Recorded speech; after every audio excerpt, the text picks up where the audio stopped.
All right, let's talk about those phrases that narcissists say during arguments.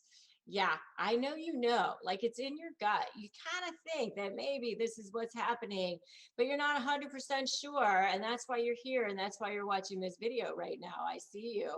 And so let's talk about it. So one of the first ones is, you're not even making any sense. You're trying to say something, you're trying to make a point, and what they're trying to do is not allow you to make your point. So they turn it back on you and they act like it's so confusing. They deliberately misunderstand you. They deliberately mischaracterize what you say or do sometimes, or they'll just make it about like that. Oh, you just said this, and you're like, no, that's not what I said. But they are deliberately trying to make it seem like what you're saying is not even making any sense, to the point of actually being, you know, absurd or ridiculous. It actually becomes kind of an inane conversation. And they might even try to use like their word salad on you, where they actually just say a whole bunch of things. They just string a bunch of phrases together and they don't even make any sense whatsoever. But you're over there trying to figure out what it is that their point is. And so they deliberately mischaracterize things that you're doing or saying, and then turn around and say, you're not making any sense. All right, so that's number one. The second one is, you agreed to, or you said, and this is a gaslighting mechanism where they're actually trying to make you think you're crazy. I have a whole video on gaslighting techniques, which you definitely might want to check out.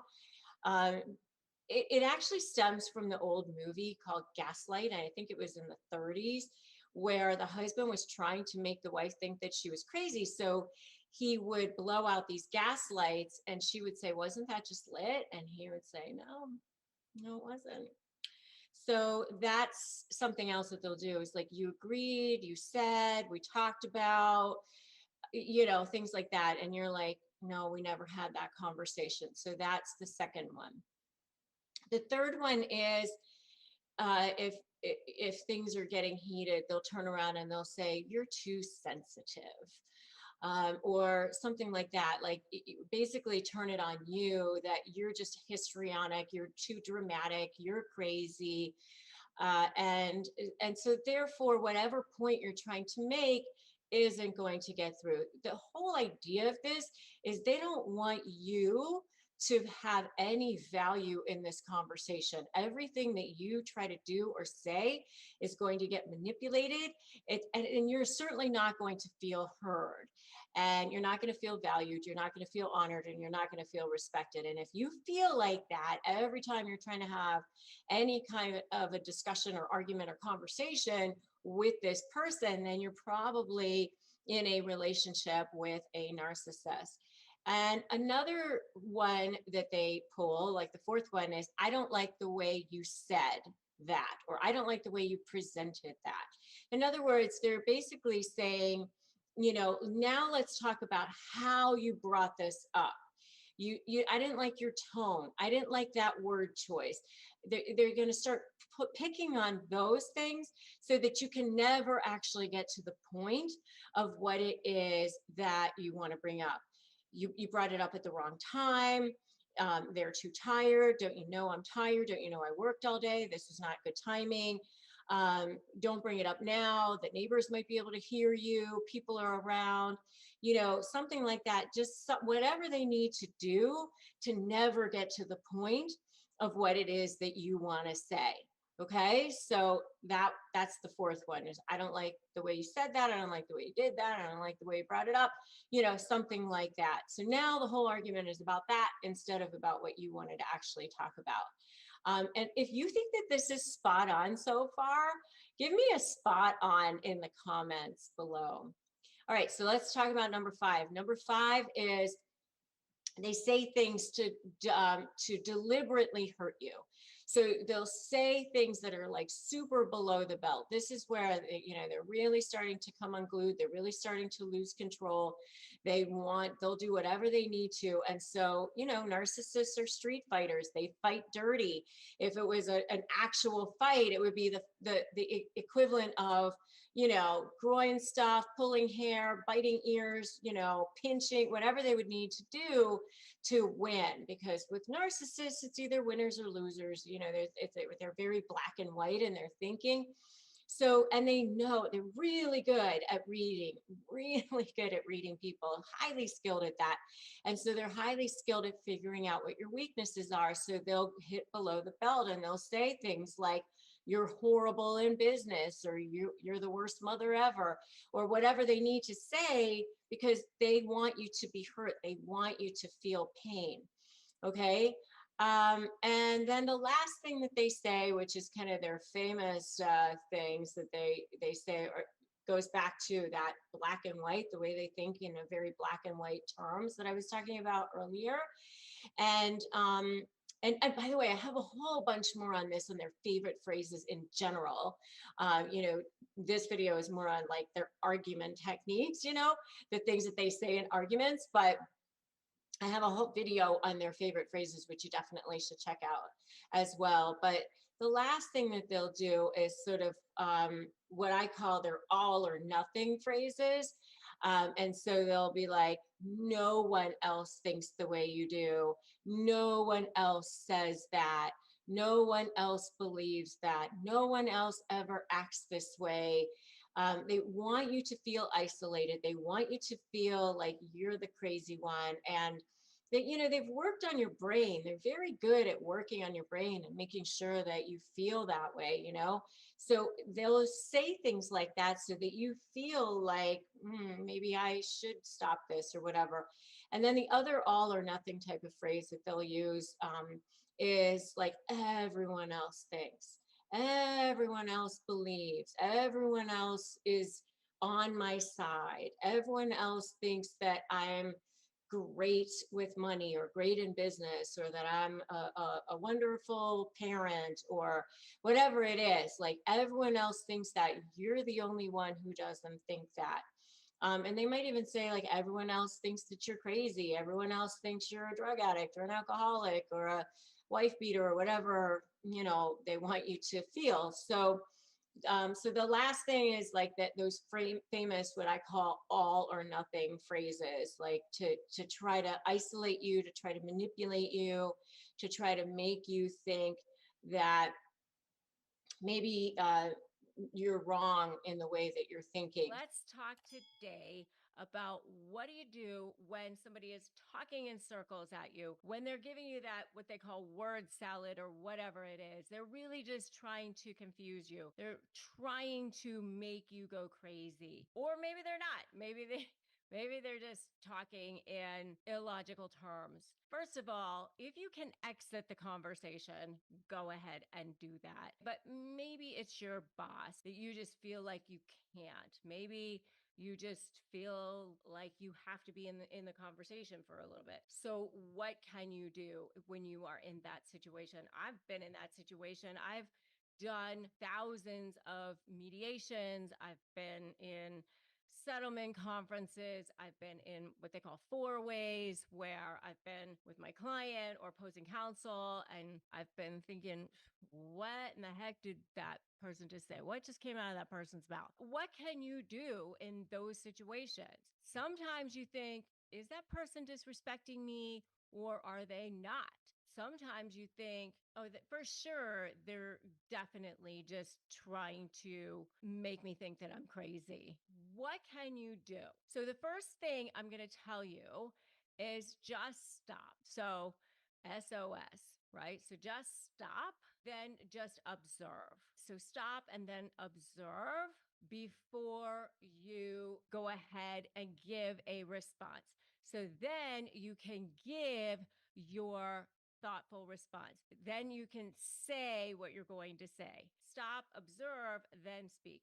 Because you want to stop, take a breath. You want to be able to observe them as if they are maybe a child, maybe they're a toddler having a tantrum or whatever it is. You want to be able to observe their behavior as if they're like a third party having a tantrum or whatever it is. But you want to take yourself out of it. You want to calm yourself down.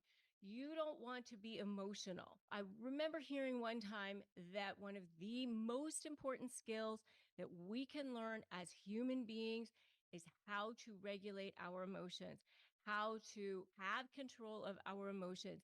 If you can take control of yourself, have control of your prefrontal cortex, your brain, instead of having your limbic brain be taking control of you, then you will be way ahead of that high conflict personality, because that is what is going on with a narcissistic or a high conflict personality. When they get triggered, when something happens with them, that's what takes over with them. They feel a loss of control. They feel like they're going to be exposed. They feel like they're criticized. They feel like they're slighted in some way. That emotional center takes over. And now they're not thinking clearly. Now they're not thinking rationally.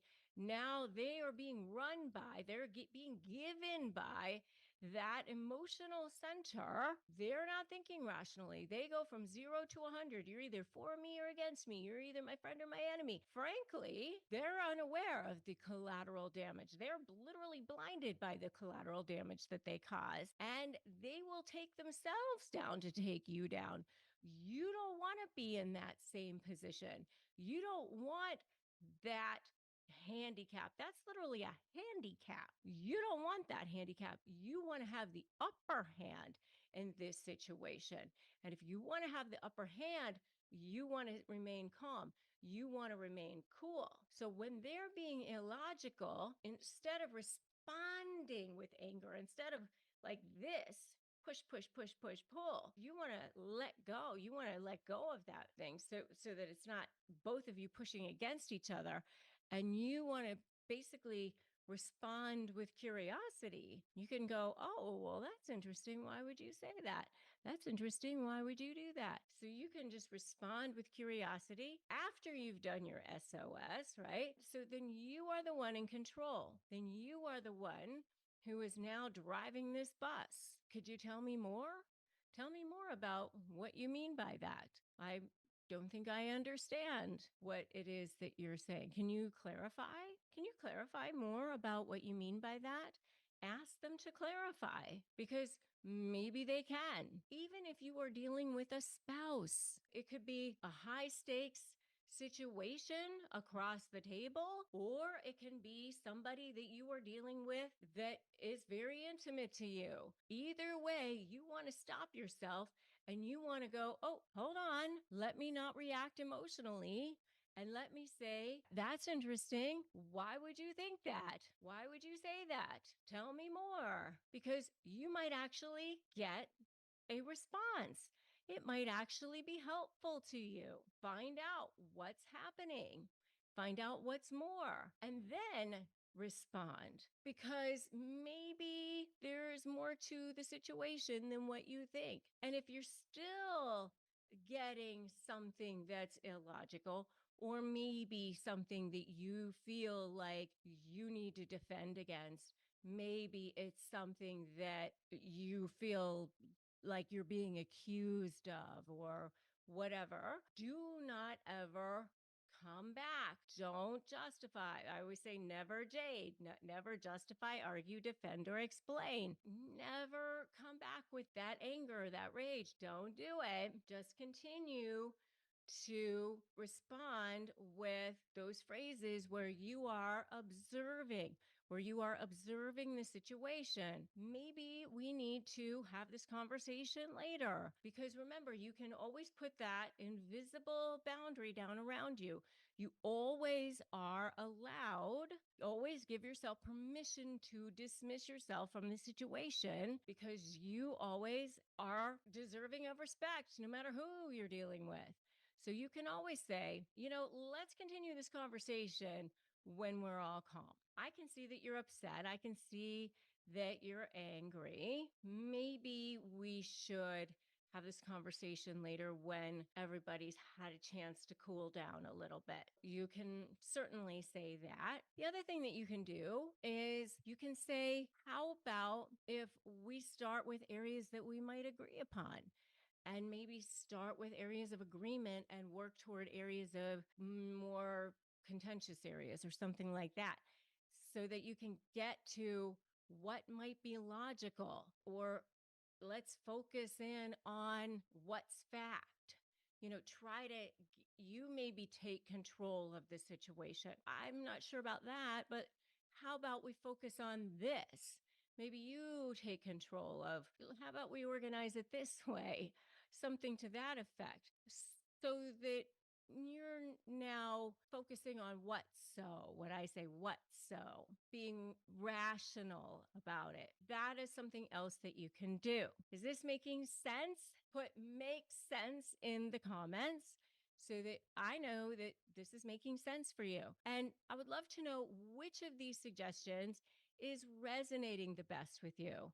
Which of these do you think you can do first? Drop that in the comments as well. And if you are starting to negotiate with a high conflict personality, make sure to grab my free Crush My Negotiation Prep worksheet at winmynegotiation.com, or check out my book, Slay the Bully, How to Negotiate with a Narcissist. Definitely grab that too at slaythebully.com. Both are really, really excellent resources for you. Okay, so make sure to get those to help you with these situations. And join my free private Facebook group too for additional support. Narcissist Negotiators with Rebecca Zung. A whole bunch of ways that you can get started with all of this. These will definitely help you bring that temperature down.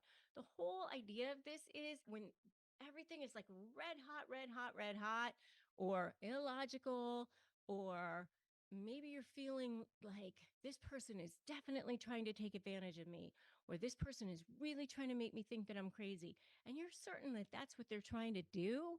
And maybe that is what they're trying to do. You want to turn those tables. You want to switch that power play. You want to shift that power dynamic. You want to be able to go, how can I shift this power dynamic here? How can I figure out a way to kind of shift this power dynamic without them knowing that I'm shifting this power dynamic here? These are the ways that you can do that. Easy peasy ways that you can do that, and you can start them today, right now, as soon as you finish with this video. Fed up with narcissists walking all over you? Sick of everyone believing their lies while you're paying through the nose in attorney's fees? What if you could hold all the cards for a change? Hey, I'm Rebecca Zung. I'm a top 1% trial attorney, a USA Today bestselling author, and I've spent my entire career helping people slay narcissists in negotiations, most recently through my proven slay method. What if your suffering could become your superpower? Imagine turning all that pain into power, not just for you, but for others too. This is your chance to take back control. You can finally win. Become a high conflict negotiation certified coach. Help others while transforming your own life, and do good for the world. This is your chance. Go to RebeccaZung.com/apply, and I'll show you how to turn the tables for good starting today. Okay, so why do narcissists pick fights? It's not just to goad you. It's not just to get under your skin. It's actually much deeper than that. It's actually much more stealth. It's actually much more manipulative. Yes, it's to elicit reactions. And yes, it's maniacal and it's crazy and it's to laugh at you and it's to get a reaction out of you. Of course, it's all of those things. They get supply from that. It feeds their ego. I always think of it as like that kid who's like picking at the earthworm with a pin just to like watch it move, watch it squirm. That is a part of it, but that is not the only reason. They also love to get attention from you. They want to get that attention from you. They want to be able to continue to control you. They want to see if they still have that control over you. They want to see if there's that level of you being in their kingdom, you being in their realm. Are you still under their thumb? Are you still part of their world? Because they want to know, are you still here? That was the whole purpose of bringing you into their world in the first place. Are you here? They also want to be able to throw you off balance. They want to destabilize you. They want to keep you to a certain point, keep your brain destabilized and off kilter, because that's how they keep you in control. It's like that Jedi mind trick, but the Jedis were good guys, so it's more like the Darth Vader side of things, right? You're not seeing what they're doing. So, it's like, don't look over here because I don't want you to see what I'm doing over here. So there's a lot of different reasons for it. But, I always say that there's like this diamond level supply and then there's this coal level supply, right? And diamond level supply is how they look to the world. It's that adulation, it's that admiration, it's that good stuff over here. And they love that. They love winning. They love how they look to the world. They love that pride. It's their face. But there's that dark underbelly of narcissistic supply. It's that manipulation, it's that degrading, it's that controlling, it's that making you squirm. That is also super important to them. And so they pick fights to continue to get that supply. And they're going to continue to try to get that level of supply. And so when you are negotiating with a narcissist, they are going to want to continue to get that form of supply. And that's why when you sit down at a negotiation table, you're with a narcissist. The problem is that reasonable people who think like a reasonable, regular, normal, non-narcissistic person, they're thinking, well, how can we come to a resolution? Let's save money. Let's come to, what is it that you want? Here's what I want. Let's figure out how we can come to something where everybody gets something that they want out of the deal, and that's how rational people think. Narcissists don't think that way. They just simply don't. They will take themselves down to take you down. In the process, they'll light themselves on fire to take you down. They literally will burn their own business to the ground to take you down. So they pick fights because they need to manipulate you, to get you going, to frustrate you, to make you feel guilty, to create animosity. I've seen narcissists, as soon as somebody is crying, upset, angry, say things like, well, now we're having a conversation. I mean, it's sick because that's just how they think. They don't think about the fact that now they've upset a person. Now this other person is angry or hurt or sad in some way. They just don't have the ability to feel what other people are feeling. They don't have that empathy factor going on there, right? They just don't have that moral compass. They don't have that conscience. A lot of times they create a lot of upset over here. They create a lot of noise on one side so that they can kind of go and do what they want to do over here, by the way, too. Many times they pick fights with you and get you to do things or be upset because they are doing things that they're not supposed to be doing. So it gives them an excuse to be doing things that, it assuages their own conscience as well. So that's part of it as also, let's create upset for on your side as well. So I'm going to make you look just as bad as me. I've cheated, so let me make you look just as bad. Look, you did something, you're awful, you're a horrible person, you yell at me all the time. It's because you picked the fight. They get to say that you're fighting with them all the time. And it's also to continue to get supply from you. And it's to make you look bad. They can pick this fight with you, you do something horrible, and they can say, look, there's the emotional one. There's the horrible one. There's the person who has meltdowns. So obviously that person is emotionally unregulated in some way.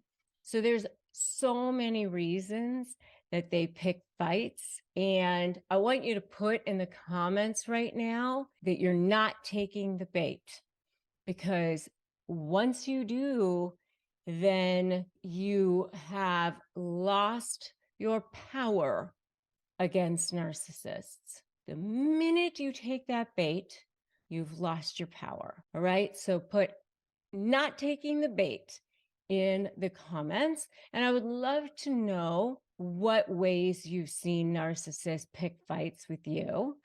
Just write in the comments. Here's how I've seen my narcissist pick fights with me. You're going to have count them, 5 ways to win every single time. Don't fight or argue with a narcissist. When you fight against them, you're pushing against them. Push, push, push, push, push. And that's what they want. They want that supply. They want that narcissistic supply that feeds their ego. They're looking for ways to trigger you. They love to get under your skin. Actually, they get off on that. They get a high from that. So that's actually number one. Don't feed their ego. They love nothing more to be the center of attention. They go to great lengths to make sure that you're feeding their ego. They love that. They're like motivated by that. They're incentivized by that. So if you're trying to do that, then you're actually giving them what they want. Just stop feeding their ego. All right. When you do that, when you stop feeding their ego, when you stop giving them that adulation, when you stop giving them that narcissistic supply, when you remain calm, when you remain uninterested, it actually frustrates them. It makes them want to just give up because you're not giving them that attention that they crave. So that's number one, just don't feed their ego. Number two is figure out their weaknesses. When you figure out what their weaknesses are, then you can know how to build your leverage.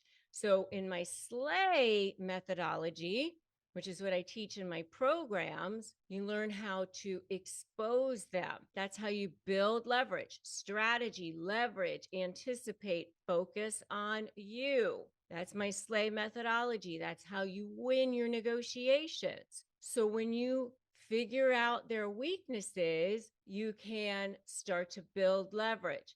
They are extremely insecure. They have a lot of shame. So if you figure out what their weaknesses are, you can start to figure out how to expose them. So number three is learn the element of surprise. Do not ever tell them what it is that you know about them. All right. Always use that element of surprise.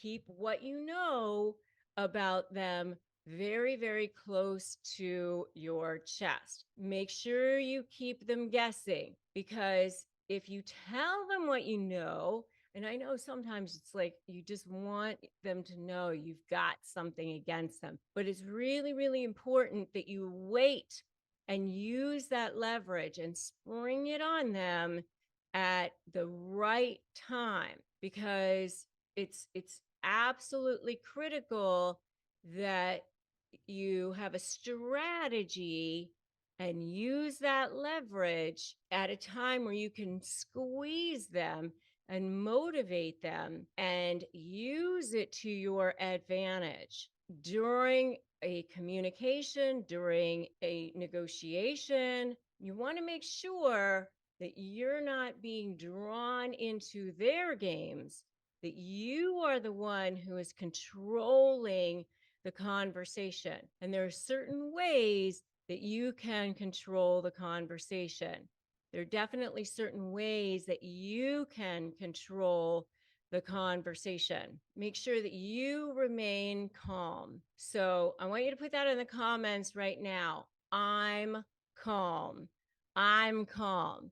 Just so that you can remind yourself to stay calm, that you're breathing, take deep breaths, because they want you to be triggered. That's part of the A in my SLAY methodology. Anticipate that they will want to trigger you. They will want to get under your skin. That's part of their methodology. That's part of their strategy. Get under your skin, because they know that if they can get under your skin, that they have you, that they can use your reaction against you, and it gives them supply. And as long as they're getting supply out of you, they will never, ever, ever leave you alone, ever, because it feeds them, it gives them food, it gives them oxygen. As long as they're getting that, they'll never leave you alone. All right. So that's the next one. The next one is to start standing up for yourself. Because if you stand up for yourself, then they will start to back down. They're actually more afraid of you than you are of them. You want to make sure that they will start to respect you. So you're starting to pivot. You're starting to pivot the dynamic of power. You want to start shifting that dynamic of power. So, step one, don't run. Step two, make a U turn. And then that's step three, is break free. That's how you start to shift that dynamic of power. They bully you, they intimidate you, but if you stand your ground and refuse to give in to their demands, they eventually break down. They're the worst right before they're ready to give up, because they're like tantrum. They're like 2-year-olds having a tantrum on the floor. You know how 2-year-olds are?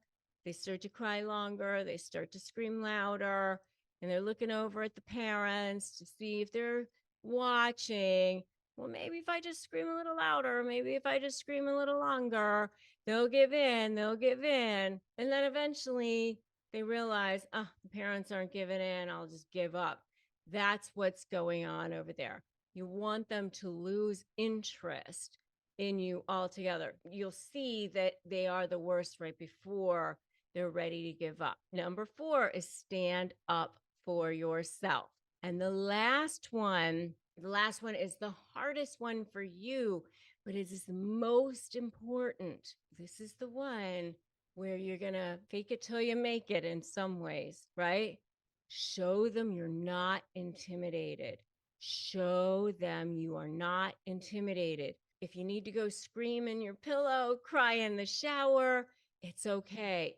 But while you're in front of them, show them you're not intimidated. They love nothing more than wielding power over you. So they go around acting all tough and powerful, and they want you to back down. But inside, they're actually super fearful. So you want to show them that you are no longer intimidated by them. This shows them that you're not backing down, like the old Tom Petty song, I won't back down. And that's what you're going to do. You're not backing down. And that's why you don't want to be like constantly defending yourself. And when they're sending you these long emails or these long letters, I know you want to like defend yourself point by point by point by point by point. It's actually more powerful not to do that. It's actually more powerful to send like short messages back and say, I'm not responding to this, or just only pull out the small things that you need to respond to and say, I deny your allegations. I'm in receipt of your message. I deny your allegations. And then only respond to the few things that you need to respond to. Stop defending yourself. Losing weight can be tough, and I know how frustrating it can be to feel like nothing is working. And that's why I'm so excited to offer something really special for you that's truly helping people. Hers. Right now, everyone's talking about weight loss medications like GLP-1s, but you don't need to be a celebrity to access them. Through Hers, you can get affordable, doctor-developed weight loss programs designed just for you, whether it's GLP-1 injections like the ones in Ozempic or Wegovy, or oral medication kits. Hers gives you the options to tailor everything right to your needs. What I love about Hers is that they make loss realistic and affordable, starting at just $199 a month with no hidden fees. Plus, you get the support of a medical provider to adjust your plan, answer questions along the way, all online and delivered right to your door. If you're ready for a weight loss solution that actually works, start your free online visit today at forhers.com/negotiate. That's FORHERS.com/negotiate for your personalized weight loss treatment options. Hers weight loss is not available everywhere. Compounded products are not FDA approved or verified for safety, effectiveness, or quality. Prescription required. Restrictions apply. Let's talk about this narcissist. They come across so powerful, so all-knowing, like everything is going their way. And it's so frustrating sometimes. And it's so, it makes you sick. Like you feel nauseous inside, and you really start to feel and believe and know in your heart, like, oh my gosh, I can never win. I can never get past this. They always seem to get away with everything. Why do they always seem to get away with everything? Oh my goodness, I have had so many people say to me, well, how are they getting away with this constantly? And it just seems like it never ends. Like, how are you ever going to get past that? Like, you're just constantly on the defensive, and it's so hard to even imagine what it would be like to actually go on the offensive. And it seems really kind of like you're putting on somebody else's clothes or coat or something. Like, this doesn't seem right to go on the offensive. A lot of times when you are in a relationship with a narcissist, it probably means that you're an empath or an empathic person, a very caring person. You feel very deeply. And that's what attracted the narcissist to you in the first place. And you, as the empath, were attracted to the narcissist in the first place because you saw something within them that you could potentially help them or love them back to health and all of that. That's what we empaths want to do. And if you want to know more about the relationship between the narcissist and the empath, check out my video on exactly that. There is like a symbiotic relationship between the narcissist and the empath. So, all of this, it means that when it comes time to actually fighting back against that narcissist who feels so much more powerful than you, it's really, really hard. And sometimes it can feel impossible, but it's actually so not impossible. The one thing I really want you to understand is that a narcissist is just a huge bully who's actually super scared inside. And the big secret is that you are actually the more powerful one, and they don't want you to know that. So they go to great lengths to try to make you think that you're the one who's less powerful, that they are the ones who are all-knowing and all-powerful. And in fact, they even use manipulation tactics and all kinds of verbiage, and they do all sorts of things to make you feel like you are the weaker one. So they'll even say things like, no one else thinks the way you do, and everybody else thinks this and this and this. And so you really start to feel isolated. And if you want to know more about narcissist favorite sayings, check out my video on the narcissist favorite sayings. But you're basically put in this position to just feel like they never will lose, no matter what. And so, you sometimes feel like giving up. But I'm here to tell you that it's never okay to give up. Don't give in. Don't give up. These people are basically terrorists, and if you fight back against them, you will see that they will eventually come unglued, that they will eventually collapse, that they will eventually give in. And if you want to know more about what happens when a narcissist collapses, you should definitely check out my video on what happens when a narcissist collapses. So, how do you fight back against a narcissist when they seem so much more powerful? Well, the first thing that you're going to do is, check in your mindset. What is your mindset? Is your mindset something that says, I can be powerful against this narcissist? Or is it saying, I'm never going to win against this narcissist? And so if you want to know more about your mindset, check out my video on power thinking when it comes to narcissists. Mainly, what you want to do is just start to believe that you can be powerful against the narcissist. Understand that I've helped millions of people get the results that they want, and I can help you as well. But you can also help you. Just watch these videos or do the things that I'm telling you to do. You can do it. So start to believe it, because you can go, wait a minute, all these other people have done it in the worst of situations. They've turned it around. Yet you can start to turn that ship around. 80% of a negotiation is won before you even walk into a room, and 50% is your mindset. So number one is just believing that you can do it. So number one is your mindset. Number two is keeping your emotions in check. Just really, when you are negotiating with that person who seems so much more powerful, they are going to try to trigger you. They are going to say things that they know will upset you. They know how to push your buttons, especially if it's in a divorce situation or even a business partner situation where you've actually had a chance to really get to know this person. They know what your weak spots are. They know how to get to you. So they know that if they say a certain thing, it's going to trigger you. It's going to take you off of your game. Expect that. And don't allow them to penetrate. Don't allow them to get to you, especially in front of them. I mean, hey, if you need to go cry or scream in the shower afterwards, scream in your pillow, yell to your therapist, whoever you need to, fine. But when you are in that situation with that narcissist, you say things like, I can see that that's how you feel. Like, in other words, you leave it all over on their side of the table. It's not coming over here. And, it's almost like there's this glass shield around you, and it's just like the bullets are just pelting off and heading back over their direction.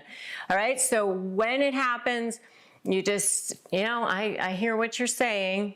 I know that's what you believe, something like that. You constantly are saying things that will actually just allow you to disarm them and also you to not be affected. I also have a video called Phrases to Disarm a Narcissist. You can check that out if you'd like as well. So that's number two.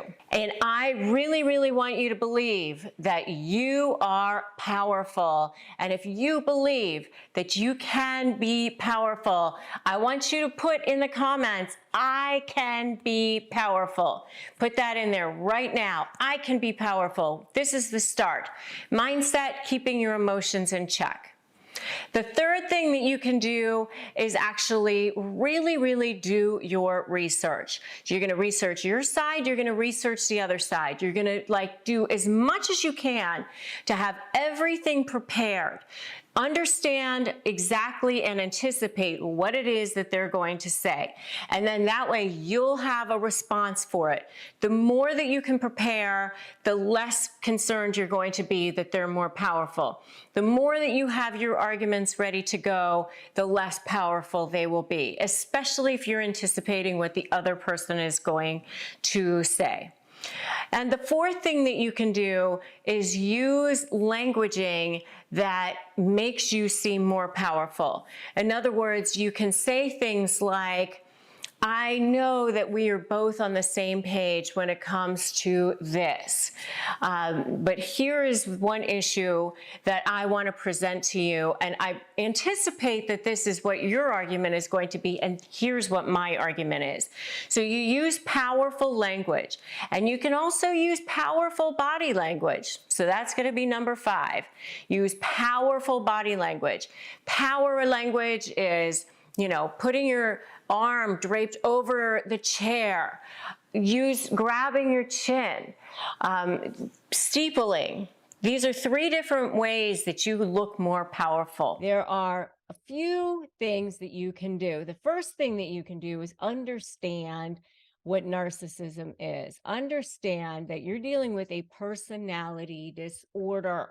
Yes, it is a spectrum. Yes, everybody has narcissistic traits. Everybody has some tendencies, but we're talking about all the way to the end of the spectrum here. We're talking about a person who has, all of the traits that are listed in the DSM-5, or at least 5 of the 9 or whatever. This is a person who is now, all they can see is themselves. They feel entitled. They have grandiose tendencies. They lack empathy. And they just cannot see you. They're in survival mode all the time. They literally have a black hole inside of them. It can never be filled. It's not something that can be easily corrected. It's pretty much, not something that's ever going to be rehabilitated. And so it has nothing to do with you. And even though they make it all about you and say that you're the one, you're the problem, you're the source of all of their issues, it has nothing to do with you. Remember, the way people treat other people is a direct reflection of the way they feel about themselves. People who feel good about themselves treat other people well. People who don't.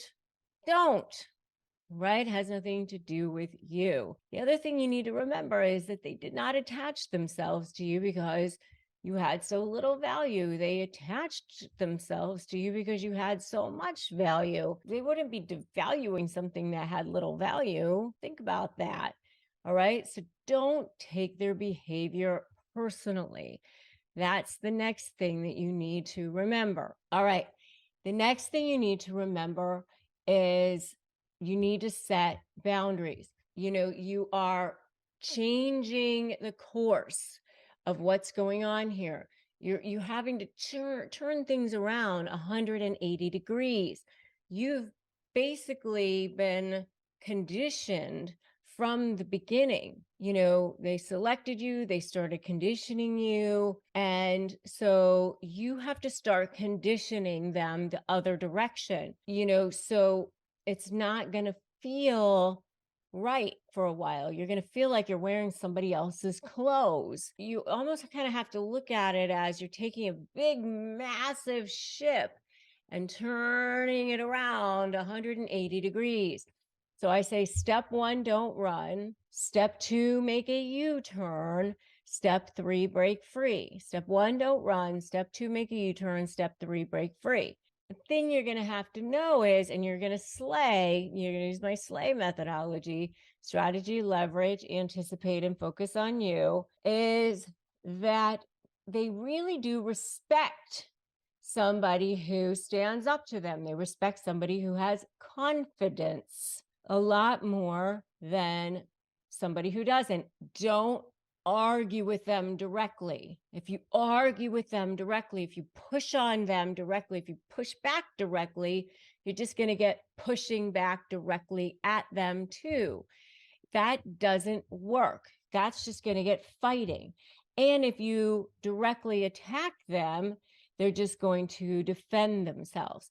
And if you try to defend yourself, that's not going to help either. You know, when they send you those long text messages, that doesn't help. Okay. So I say, you know, the first thing that you can do is use tactical responses. Okay. So never explain, justify, or overshare. Short one-liners, short one-line responses. And what I mean by that is a narcissist will send you long things, long emails, long letters, long motions. They file long things to try to get long responses out of you, to try to get you to defend yourself, to try to elicit emotional responses out of you. And so what you want to do is send back very short things in response, because that will be a way to tactically argue with them, strategically argue with them, rather than fight with them. Okay, so the way you do that, you got to pick through and find the one thing that you absolutely need to respond to. So something like, I deny everything in this letter. I will meet you on Wednesday at 3:00. You know, something like that. You don't need to explain, justify, overshare. You don't need to go into all of the specifics. You know, I receive your letter, I deny it. You know, there's one thing in here that I need to respond to, and I'm going to respond to that. And that's it. You don't need to go into every single thing. The next thing that you can do is have an agenda. I call it making a plan, Stan. So you can have a plan or an agenda when you go to talk with them. And that way you are taking control. So, you know, step one was don't run. You know, that was you saying, I'm not going to run anymore. You're going to put boundaries in place. Step two is I'm going to have a plan. I'm going to have an agenda. I'm going to tell you, I'll meet you here, but these are the topics. That's it. We're not going to have 50 million topics. We're going to have one topic or two topics. And if it goes beyond the scope of those topics, I'm going to bring you back. And that's it. We're not going to go into every single topic. And by the way, we're also going to have a time limit. And if it goes beyond the time limit, then you can just say, I have to go. I have something else I have to do. I have an appointment. You can even say, oh, but I very much look forward to our next meeting. And you can smile and say it calm.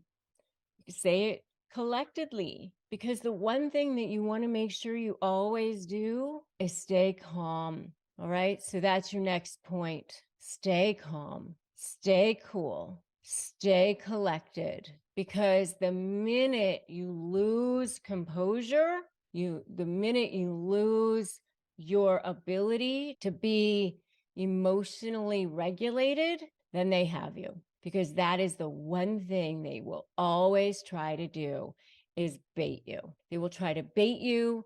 They will try to get you to get a response. Why do they do that? Number one, narcissistic supply. Number two, they're going to try to use your emotional response against you. The minute they can get you to do something, then they will use that emotional response against you. And then they sit there and look like the calm, cool, collected one, right? They look calm, they look cool, they look collected. And then everybody else thinks that you are the crazy one. And then you go, well, that's not fair. But what happened is that they baited you into this reaction. So, stay calm, stay cool, stay collected. And then the next thing is be prepared to walk away. Be prepared to walk away, be prepared. And, on that sheet, remember, go to disarmthenarc.com.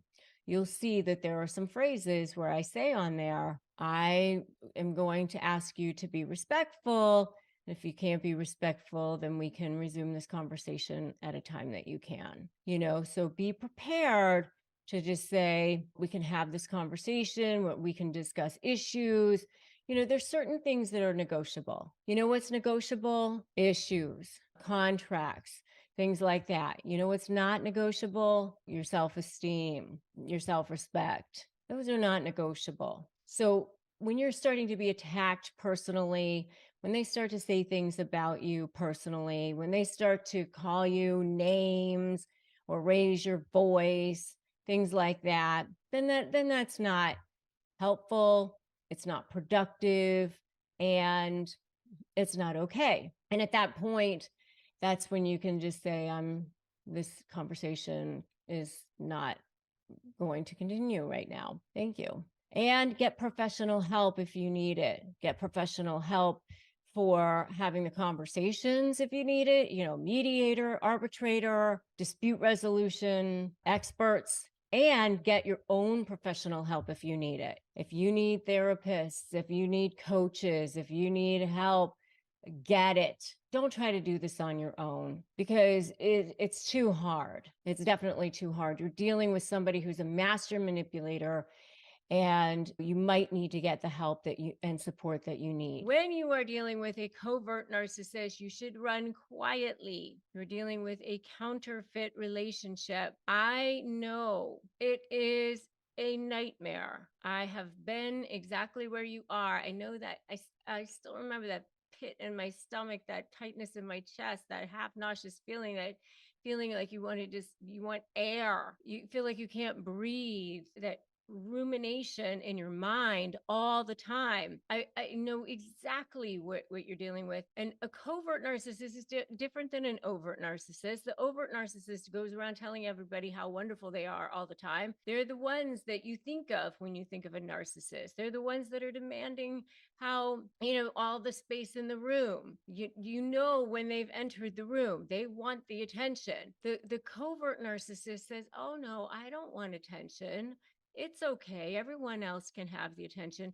And that's why people don't necessarily think that they're narcissists. They oftentimes act like the victim. They're much more passive aggressive than the overt narcissist.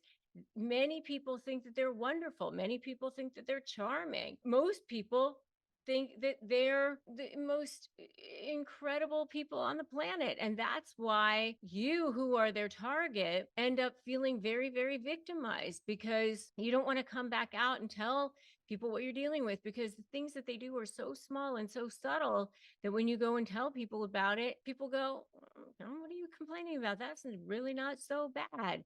It's just the little things add up over time. It's very much of a mind game. It's a constant mind game. So it's constant manipulation, passive aggressive, playing the victim, and it's little tweaks.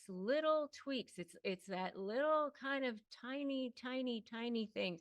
And so, you kind of have to trust your gut. You notice things over time. You go, you know what? That doesn't seem right. What's going on with that? They're so small that you think, should I speak up about that? Well, if I speak up about that, maybe I'm going to be perceived as being sort of nagging, or if I speak up about that, maybe people will think that I'm being overzealous, or maybe I'm bullying this person who seems so victimized or seems so downtrodden. But you have to go with your gut on this, and you have to take care of yourself.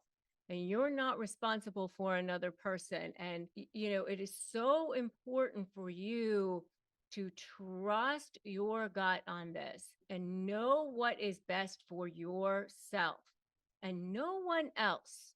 No one else is living your life, only you. And boy, does your life go by so fast. I mean, I just recently saw a picture of myself and I was like, wow, that was already 7 years ago. I can't believe how fast 7 years went by.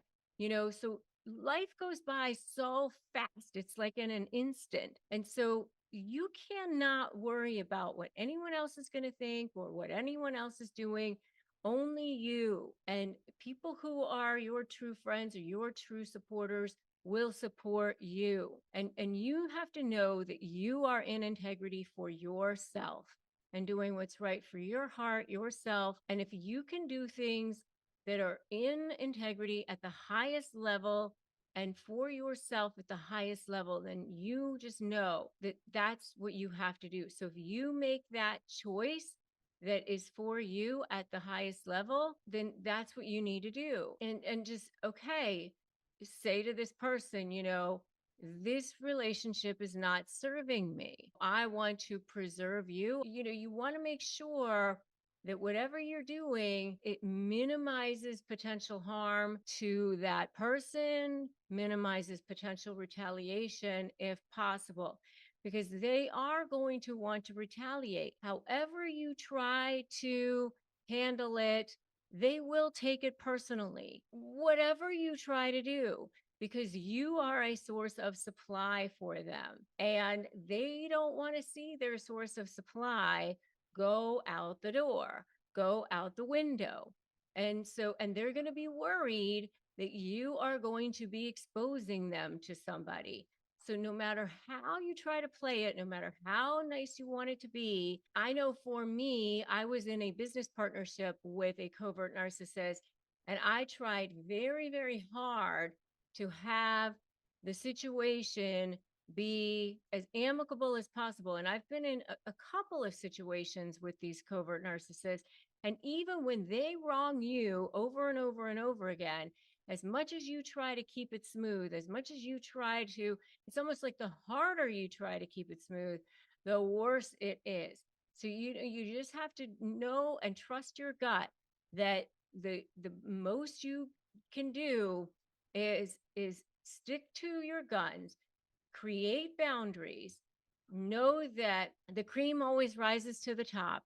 And if you are, staying at the highest level of integrity and knowing that you're making the best decisions that you can for you at the time and not doing anything wrong on your part and handling yourself with grace, with positivity, and not smearing the other person to the best of your ability, to the best that you can, without trying to retaliate, but also not being a doormat and just saying, this isn't serving me, but I certainly, wish you well. Don't say anything about them, just saying, I'm choosing to take a different direction, depending on whatever it is that your situation is.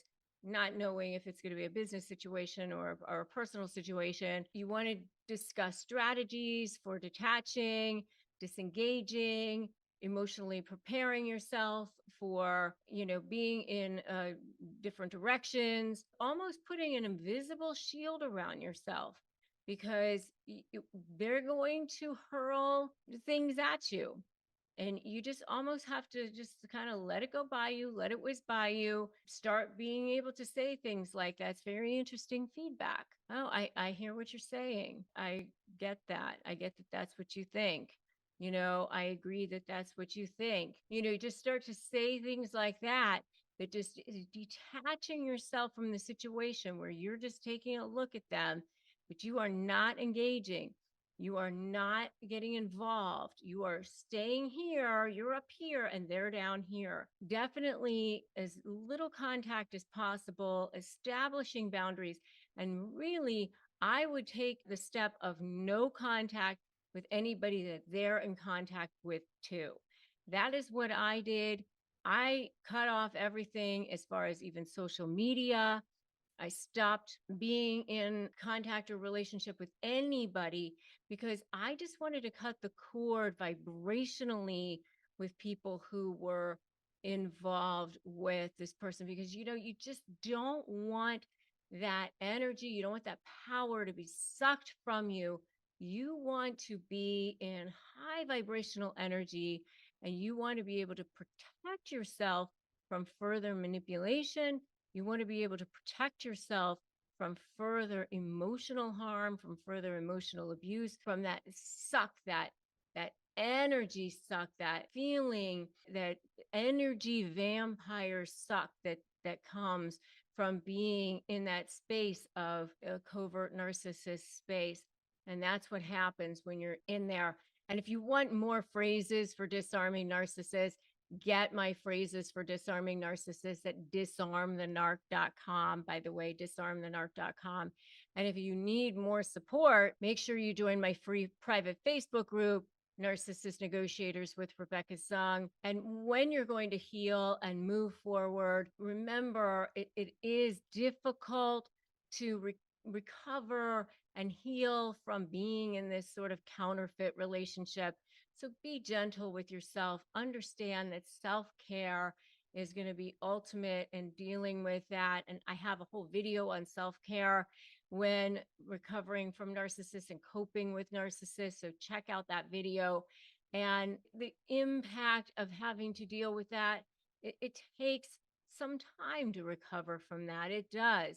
You might need therapy when you are dealing with that. So get a good therapist.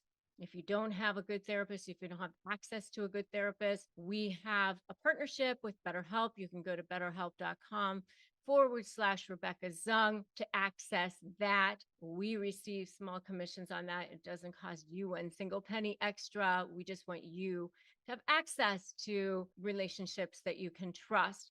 So coping strategies such as breathing techniques, going to yoga, walking around the block, having some friends that you can rely on, all of those things are really, really important. Monitoring your thoughts, really, really important. I always say I never leave my thoughts unsupervised. So listening to good podcasts, listening to good audiobooks, making sure that you are doing your gratitude journals, pivoting your thoughts every single morning, doing things that are going to rebuild your self-esteem, rebuild your self-confidence, make you feel like you can be assertive again, and fostering healthy relationships going forward, making you feel like you are worthy of having healthy relationships going forward. So really, really important. Practice self-compassion, because it's okay, that it may take a little time to move forward. That is completely normal. That is how you can unmask the narcissist and run, but quietly, in dealing with covert narcissists. I know you're over there feeling maybe totally used, abused, feeling like trauma brain. And it's partially because they pick fights with you all the time. And it didn't start off like that, did it? No. They start off with the most perfect, amazing life, heaven on earth.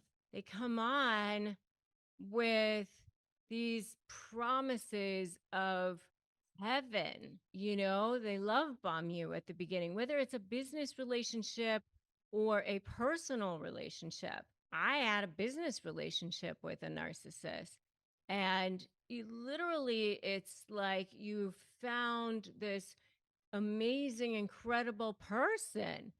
And the reason is because they know how to become chameleons. They mirror you, they study you, they know how to become the perfect version of exactly what it is that you want to see. So they line themselves up to make it seem like you can't imagine anyone more amazing than this person. You literally are like, wow, where has this person been all of my life? Then once they lock you in, which is pretty quickly because they don't want to live in that sort of state for very long. Then they start picking these fights with you.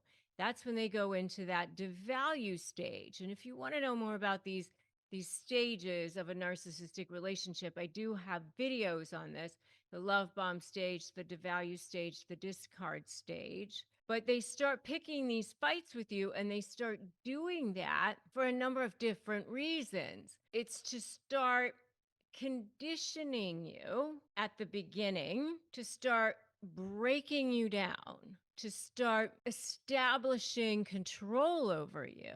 They know how valuable you are. They wouldn't have attached themselves to you if they didn't, but they want to start conditioning you. They want to see, okay, if I do this, what are they going to do? Are they going to stick around? Are they going to leave?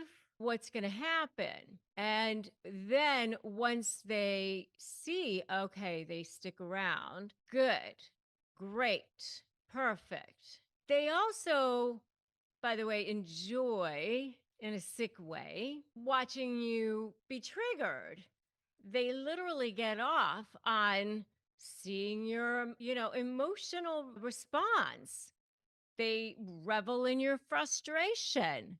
They kind of laugh at inwardly at you, or sometimes even outwardly at you getting upset. I mean, I know somebody who, once some people would start getting upset or frustrated, they'd say, now we're having a conversation.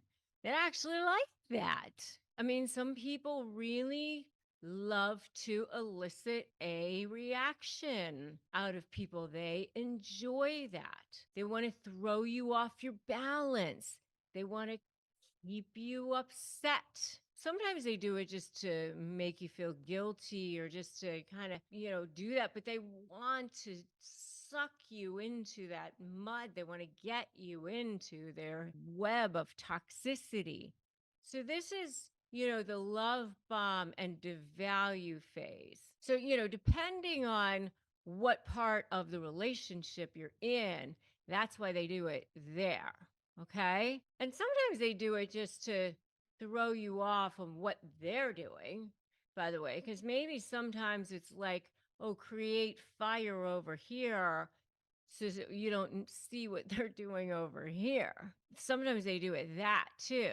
As they go into discard phase, they don't really want you to know what's going on. I have videos on that too, when the narcissist realizes what's going on. And sometimes when the narcissist realizes that you refuse to be controlled, well, then that's a whole other game. And I have a whole video on that too. So now when you go into the discard phase and you become public enemy number one, now they pick fights for a whole other reason. Now they do it because they want to see you get out of control so they can use your emotional reaction against you. Because if they can use your emotional reaction against you, they have something that they can run to the court system about. Look, there's the crazy one. There's the one who is the emotional one. They use it in your text messages. They use it in video. They get witnesses against you while they stand over there all calm and collected and cool. You are the one that looks crazy. That's why I tell you all the time, and this is what I'm going to tell you right now: don't allow yourself to be triggered. Take a beat. Take a minute. Scream in the shower. Yell in your pillow. Punch your pillow. Do whatever you need to do. Don't let the narcissist see you upset. Take time to get the support that you need. So let's talk about the narcissist projection. How fun is that? It's so fun when they're trying to accuse you of what it is that they're doing, or accuse you of something because they want to take the responsibility off of themselves. That's what projection is. So basically what it is if you are accusing them of being irresponsible, then all of a sudden you are the irresponsible one. Or that maybe it's somebody else. They like to project onto somebody else too. I used to have a paralegal who worked for me who often always projected her irresponsibility onto somebody else. It was always because she was waiting on an email, because she didn't get the email, because she made a phone call and no one called her back, because, and so it was always projecting her irresponsibility onto someone else. And I'm not saying that it doesn't happen sometimes where, things don't fall through the cracks or whatever. I'm talking about a way of life, a way of being of, if somebody says, you're crazy, then you become the one that's crazy. And so they project it back onto you. And why do narcissists do this? They do this because they have a very fragile sense of self, and they really cannot. It's a survival mentality. They cannot take responsibility for anything that's going to make them look bad in any way. That's why they don't say sorry. Anything that's going to take away from that fragile sense of self, in their mind, they're now exposed, it shatters, and that's it. Now the world knows how worthless they feel inside. And, I do view narcissism as a continuum. Basically, all of us want to feel seen, heard, and know that we matter, right? That's part of being a human being. And all people, do things that, want to, allow them to feel more valuable. I mean, even if you're the most altruistic person in the world and all you're doing is helping the poor or homeless or whatever, you're doing it so that you can feel good, so that you know that your life matters. If you tell people about your accomplishments or things like that, none of that makes you a narcissist, okay? What makes you a narcissist is as you go toward the end of the continuum, and now all you care about is yourself, and you have no idea about anybody else's feelings, nor do you care. Now you're at the end of the continuum, and now it's sort of a pathological issue where, you are a narcissist. And if you are a narcissist, that means that you have no sense of self. It means that somewhere along the way you were injured in some way, traumatized in some way, hurt in some way, and you came to this conclusion as a child that the world is not a safe place, that it's a me or you world. And if it's gotta be one of us, it's gotta be me. And so I'm not gonna give anything to you. And so what happens when they get accused of things is they can't hold that on themselves, so they've got to push it away. And they're going to push it away and push it onto you or whoever is around them, whoever they can to push it onto. And sometimes when they're projecting, they actually even lie. And if you want to know what happens when you catch a narcissist in a lie, check out my video on what happens when you catch a narcissist in a lie.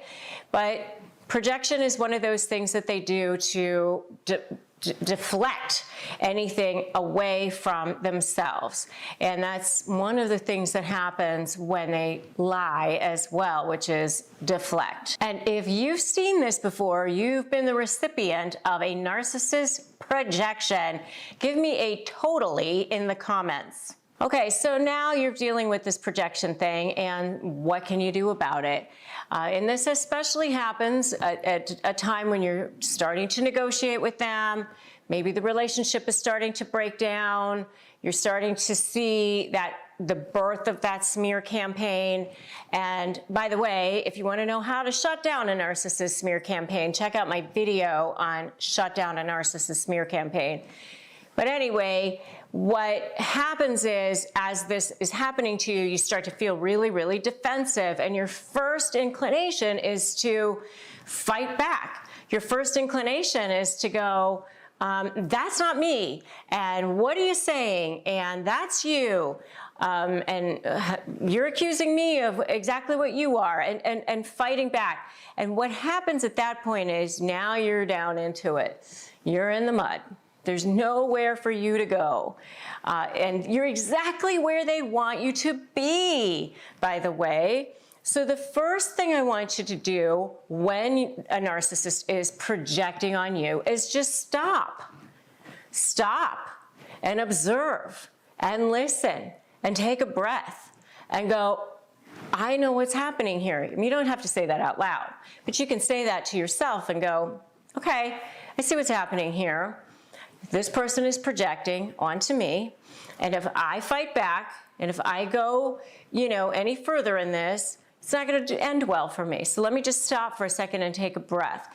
And that'll give you a moment to get your composure, to get your emotions under control, to see what's happening, and think before you act. So that's number one.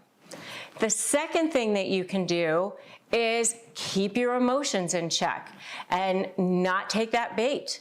You can just go, okay, I see what you're saying, and I understand that that's your position, and I see that you're upset.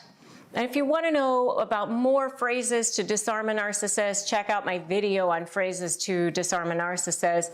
But in the meantime, you can just take, stock of what's going on, see it, don't get emotionally engaged. I always tell people to just take a look at it as if you're a third-party observer, as if you are a person who's watching what's happening. You don't have any emotion in it. And so when you take yourself out of that, then they don't have anything to project onto. It's just not sticking. It's sort of like, just imagine it's sort of like coming up against you, but you're like Teflon. It just falls to the floor and goes away. Okay, so that's the second thing. And the third thing is, for sure, do not fight back. Don't take the bait, because if you do that, you're not going to get anywhere. And you're really, really going to end up making things worse for yourself. You're going to end up being upset. Let me just tell you this. You are not going to convince that narcissist that you are right. It ain't going to happen. So there's no good coming out of this. They're not going to turn around and go, oh, I see your point. You're right. I'm so sorry. I was the one who did that to you. This whole being aware of self and being full enough and whole enough and complete enough to be able to come forward and take responsibility, that's not going to happen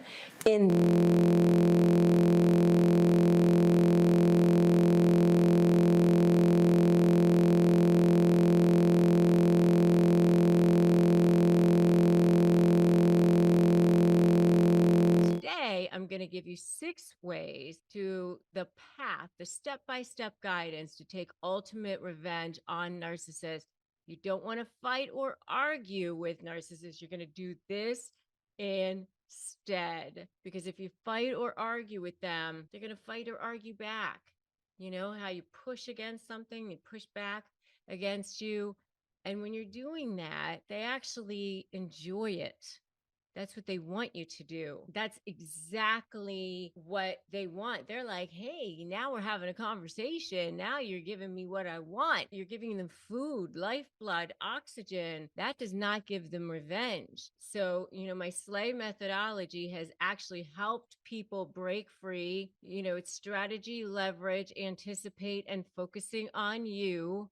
And so those are the things that you're going to want to be able to do. I always tell people, step 1, don't run. Step 2, make a U-turn. And step 3, break free, because you're really kind of shifting the dynamic. You're shifting the power dynamic, because what's happened is they started off love bombing you. They started off, conditioning. That's what love bombing really is. It's really a misnomer because they really are conditioning you from the beginning to see, are they going to be a good source of supply for me? So, what you want to do is you want to stop that conditioning. So, step one, don't run. Stop that conditioning. Stop the bleeding. So, you don't argue or fight with them anymore because they're going to always be right and you're going to always be wrong. Right now, you're in this constant losing battle. You're never going to convince them that what your position is correct. You're never going to get them to go, "Oh, you know what? You have a point there." You're never going to get them to come to that kind of thinking. You're never going to get them to acknowledge you, even if it was a business relationship, because I was in a business relationship with a narcissist. I know what you're thinking. You're thinking, oh my gosh, I contributed so much to this situation, so much to this relationship, or so much. How do they not see that? They're not.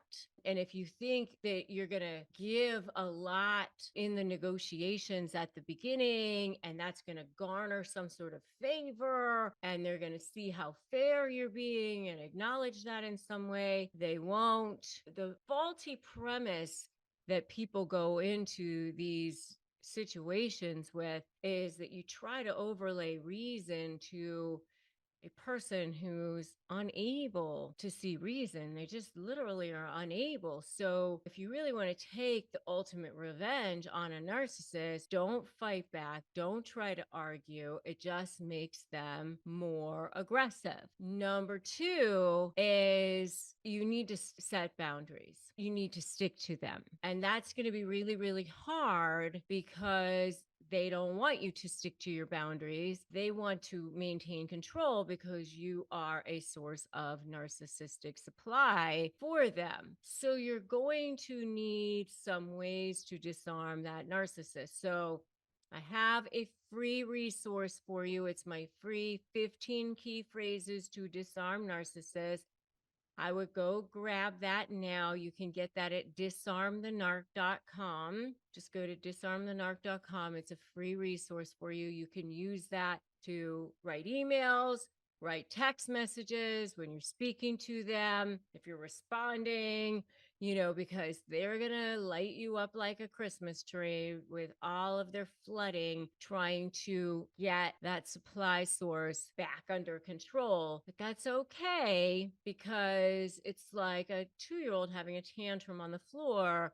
You just have to realize that that's what's going on and you're just going to observe it. So that goes into my number three. So number three is don't give them the attention that they crave. Don't give them that satisfaction of knowing that they've upset you. Ignore them as much as possible. Kind of got to be like, la, la, la, la, la, la, la, la. Just look at the floor. Look, have other things that you're going to be prepared to do, to look at, write the book that you've always wanted to write, start your new projects, move on, have other things that you can start to pivot to because you're just going to want to know that you've got other things that you're going to start to think about because you do not want to fall into the trap of giving them the satisfaction of knowing that they've upset you.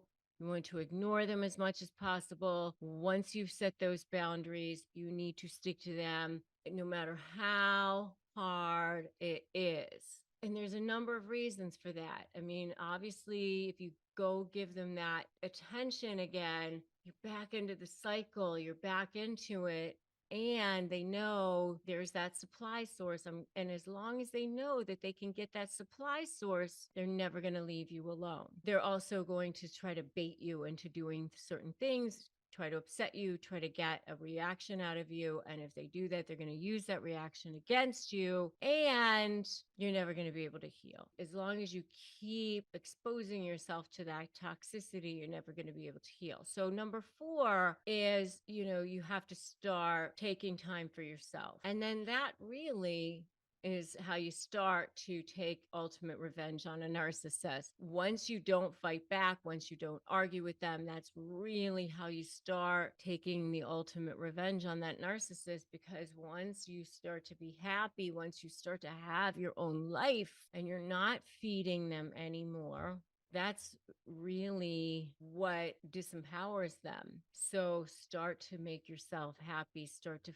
find your own interests, start to have your own source. You'll start to breathe, you'll start to realize you don't need this person anymore. So that's number 4. Number 5 is start documenting everything that narcissist does and says. Have a notes file in your phone, have some way that you can document in real time. And if you can start organizing it, even better. So, I like to organize it by the statute. If you think that there's going to be some sort of a legal case, figure out what statutes are going to be applying to your particular case and organize it by the elements of that statute.